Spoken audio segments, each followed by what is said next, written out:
Bonjour à tous, ce tuto va vous permettre d'appréhender les paramétrages nécessaires à la comptabilisation d'opérations de vente. Donc ici nous sommes en présence d'un tableau de relevé de ventes qui ont été effectuées dans une entreprise et on voit le premier relevé, premier élément de relevé consiste à présenter le 1er mai une vente de composition qui a été assujettie à une TVA collectée à 20% à la mairie de Sospel avec une échéance au 31 mai, c'est-à-dire fin de mois.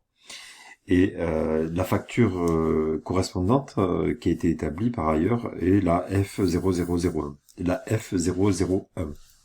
Voilà, donc on a une vente de composition pour 333 € et 26,67 € de TVA collectée à 20%. Alors la première chose, c'est évidemment d'ouvrir le logiciel comptable et de voir si le compte client est créé. Donc ici, c'est la mairie de Sospel qui a dont l'adresse et les informations ont été fournies dans un fichier Excel. Donc je vais voir la liste des fournisseurs et clients et voilà, fournisseurs des clients, et on voit que la mairie de Sospel, on a son adresse, on a son nom complet, son code client, et on voit qu'elle va payer systématiquement en fin de mois. Donc la première chose à faire, c'est de paramétrer dans le compte de tiers,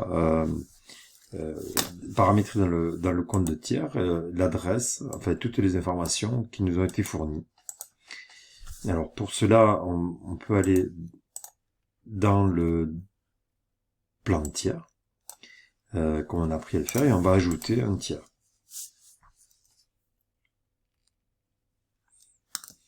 Alors, dans la codification de ce dossier, nous avons pris le parti de commencer les comptes clients par un C. Donc là, le code client, c'est Sospel. Et l'intitulé exact, c'est mairie de Sospel. Alors, respectez la même norme.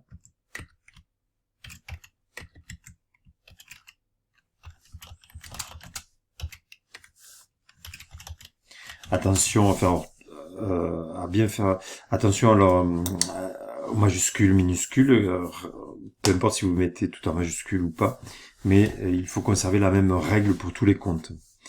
Donc c'est un compte client, le compte collectif c'est le 4011. Je rappelle qu'ici on a demandé des comptes généraux à 7 chiffres et nous avons demandé dans cet AP à utiliser le plan de tiers.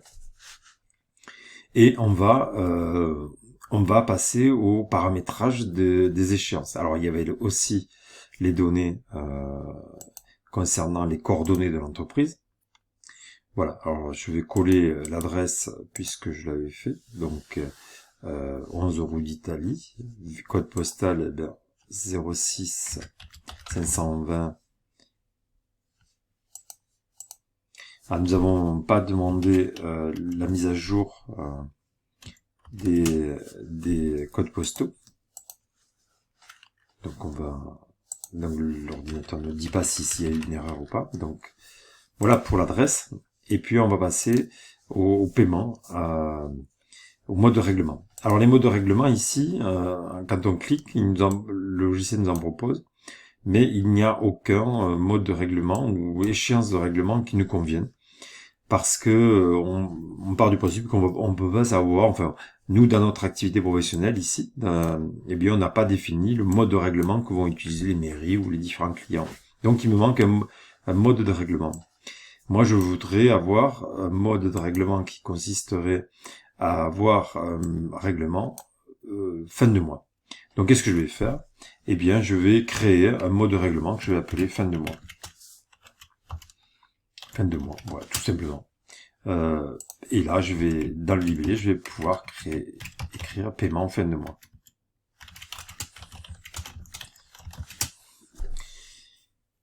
Donc là, le paiement en fin de mois se fera à 100% de la créance, donc il n'y a pas un nombre de jours, c'est pas comptant, on va choisir, on veut un paiement fin de mois. Donc dans le type de règlement, on va noter fin de mois. Moyen de paiement, je laisse vide parce que je sais pas encore comment on va payer mon client dans un mois. Voilà, donc je valide.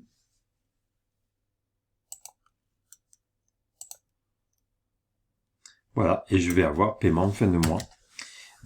Donc j'ai créé le client, j'enregistre le client.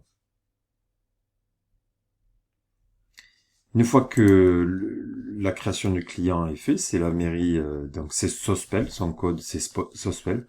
Je vais pouvoir commencer la saisie quotidienne. Je peux aller dans les onglets quotidien de saisie.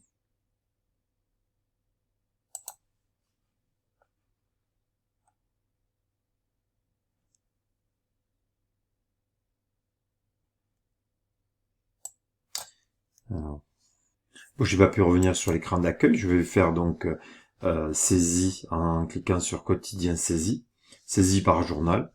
Et comme je suis en janvier, eh bien je saisis janvier. Donc je veux le journal des ventes au mois de janvier. Donc je double-clique sur le journal des ventes et je vais me retrouver sur la grille de saisie à l'identique que les achats et je vais réexpliquer un certain nombre de choses. Donc on voit qu'ici le journal systématiquement me propose le mode simulé.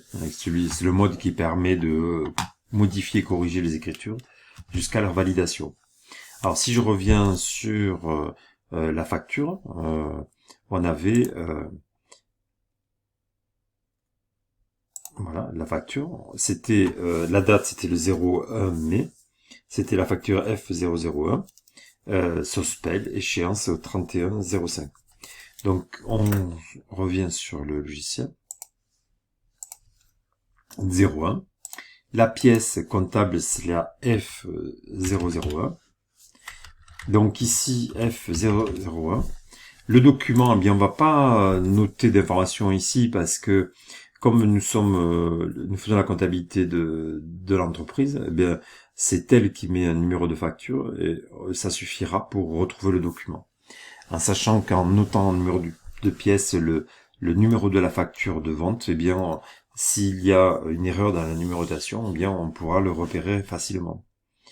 Donc on va utiliser le compte auxiliaire, c'était Sospel. Alors c'est un client Sospel, donc je peux taper CSO et puis l'information arrive directement. Le compte général s'active, mairie de Sospel. On n'a pas d'information sur le mode de paiement et je vais taper le montant qui va être débité.